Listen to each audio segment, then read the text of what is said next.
Totoo lang po, gutom, pagod, tsaka syempre kinakabahan. Hindi naman tayo perfect. Nagpapasalamat po ako sa mga tao na nanonood pa rin hanggang ngayon. Maraming salamat.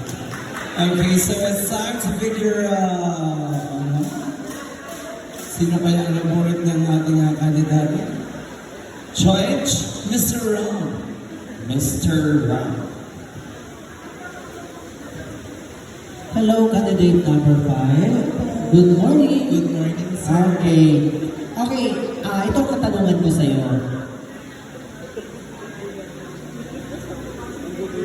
Sa iyong palagay, bakit ikaw ang karapat-dapat kurunahang Queen of Caloocan Miss Gay 2024? Ulitin ko ang tanong. Sa iyong palagay, bakit ikaw ang karapat-dapat kurunahang Queen of Caloocan Miss Gay 2024? Makakalog ko po mga huradong mga mananood ang aking naihinuwas sa napakagandang ng katanungan na yan. Sa totoo lamang po, napakahirap ng katanungan kasi lahat naman po kami ay deserving na manalo dito sa ating patimpalaan. Pero bakit nga ba ako ang dapat hiramin na Miss Gay 2024 dito sa Libis?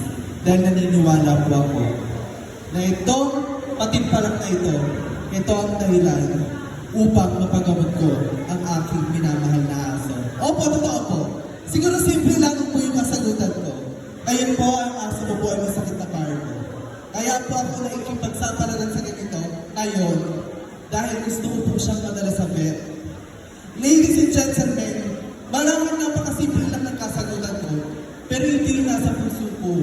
Kaya ako ginagawa ito dahil para sa aso ko. Yun lang yun.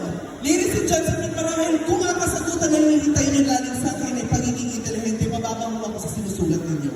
Pero naniniwala po ako na kung ang kasagutan ay gusto nyo marinig ay nanggaling sa puso, pumasok sa utak at binigkas ng bibig. Marahil ang kasagutan ko ang tinatawag nating walang kaplastikan at tinatawag nating tumpak. Maraming salamat po.